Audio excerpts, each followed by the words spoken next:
95 years old. Still grieving. Still working. Still refusing to explain himself to anyone. That's where Clint Eastwood is right now, and somehow, it might be the most remarkable chapter of a life already overflowing with them. To understand why this moment carries so much weight, you have to understand the scale of what this man actually built. Born in San Francisco on May 31, 1930, Eastwood spent the better part of a century redefining what it meant to be cool on screen. He became a global star through the Dollars trilogy in the 60s, those spaghetti westerns where he barely spoke and somehow said everything.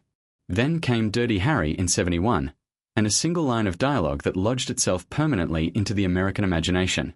But here's the part casual fans always miss. The acting was only half of it. Behind the camera, Eastwood was relentless. He made his directorial debut the same year Dirty Harry came out, and he never looked back. Over the decades that followed, he directed more than 40 films. 2 of them, Unforgiven and $1 Million Baby, each won him both Best Director and Best Picture at the Oscars. 5 Academy Awards total. While his contemporaries were giving retirement speeches, Eastwood was still on set, still calling action, still hungry in his 90s the way most people stop being hungry in their 40s. So when we say something genuinely heavy is happening in his life right now, you need to feel the full weight of who we are talking about. Let's go back to 2024, because that's where this chapter really begins. At 94 years old, Eastwood directed Juror No. 2, a legal thriller starring Nicholas Hoult, Toni Collette, J.K. Simmons, and Kiefer Sutherland. The film landed a 93% certified fresh rating on Rotten Tomatoes. The AFI Festival chose it as their prestigious closing night selection. Critics called it riveting. Not bad for your 40th-something film. Not bad for anyone. And then Warner Brothers gave it fewer than 50 screens. A critically acclaimed Clint Eastwood film, from a studio he'd called home for more than 50 years, quietly shuffled into release like they weren't quite sure what to do with it. The film eventually found a global audience on streaming, but the limited rollout stung. And suddenly, questions about what comes next started carrying a different kind of emotional weight. Retrospectives appeared almost immediately. Hollywood seemed to have already decided this was the ending. Except Eastwood never said that. Not once. Behind the scenes, sources were reporting the opposite, that he was already developing something new, that he'd had a great time and wanted to keep going, that cast had potentially already been locked for a next project. Then, right around his 95th birthday in May 2025, an Austrian newspaper published what looked like a fresh interview with him. Quotes about Hollywood, creativity, refusing to slow down. The story spread everywhere. There was just one problem. Eastwood said he never gave it. He issued a statement to Deadline. Direct, calm, 3 sentences. He confirmed he'd turned 95. He confirmed the interview was entirely fabricated, assembled, it later emerged, from old quotes taken out of context.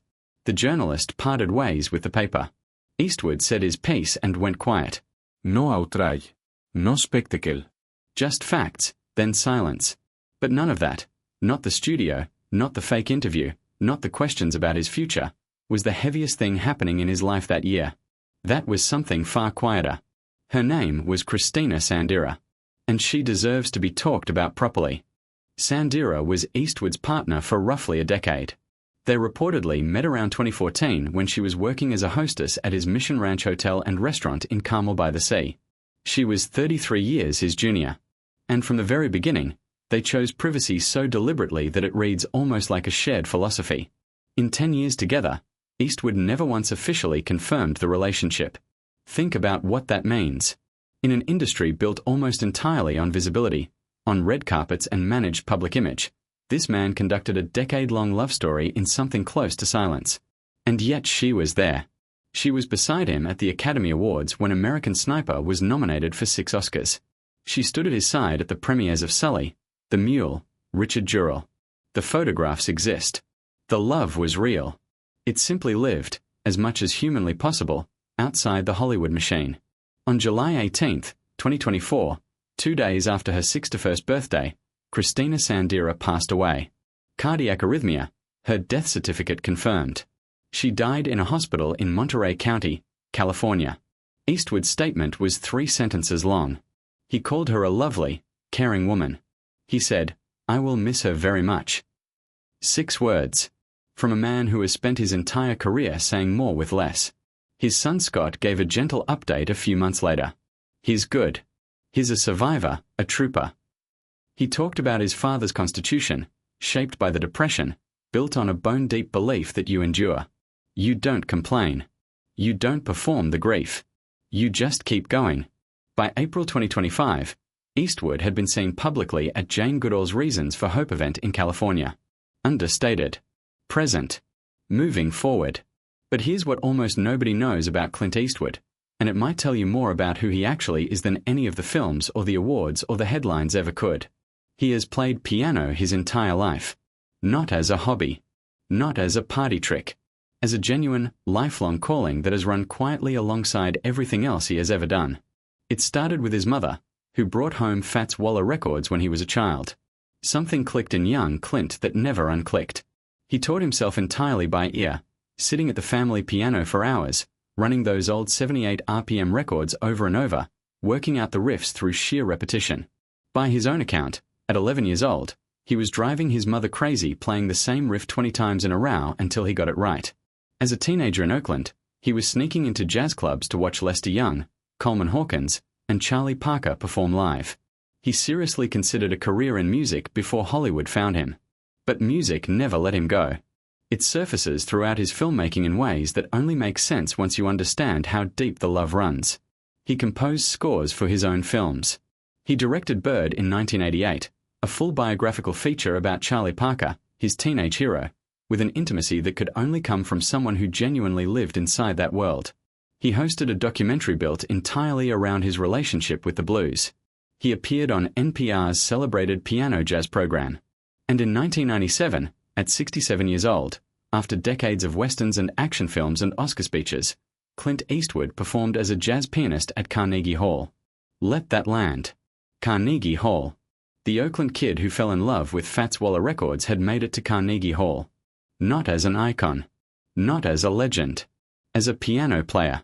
That thread runs unbroken from an 11-year-old hammering out riffs to a man still sitting at the keys at 95, long after the cameras stop rolling. So what do you do with all of this? A career spanning 7 decades that refuses to end. A decade of quiet love lost in a single July. A musical life most of the world never knew existed. A man who, at 95, responded to a chaotic birthday weekend with one calm paragraph to the press, and then, presumably, went back to whatever he was working on. Aging is strange for anyone. But aging at the scale of legend, carrying 70 years of public expectation, an image the world has collectively decided belongs to them, that's something entirely different. The world wants Clint Eastwood to be an icon. What it has never been entirely comfortable with is Clint Eastwood being a person. And yet, he is. He lost someone. He grieved without performance. He watched a film he cared about get underserved by a studio he'd been loyal to for half a century. He had words put in his mouth by a publication he'd never spoken to. And through all of it, the same economy, the same discipline, the same quiet refusal to collapse under the weight of any of it. His son said it simply. He was born out of the Great Depression. His scenes struggle. You don't whine. You just do. A new film, by all credible accounts, is somewhere in development. No title. No release date. No announcement. Just the workaholic, still working. The man who has never operated on anyone else's timeline, still refusing to. We want the farewell. We want the curtain call and the bow and the speech. But Clint Eastwood has never given the world what it wanted on its terms. Not in 71, not in 92, not in 2004, and not now. What he has given instead is the work. Film after film, decade after decade, on his schedule, for his reasons. And maybe that refusal, to perform the ending, to give us the goodbye we think we deserve, is the most Clint Eastwood thing he has ever done. What stays with you is how quietly human it all is. A man who loved someone for 10 years in near total silence, and lost her. Who was born with music in him before Hollywood ever found him, and still carries it, still plays it, long after the credits have rolled on almost everyone else. Who responds to chaos with a single calm paragraph, and then goes back to work. He has never needed the world's permission to keep going. He doesn't need it now.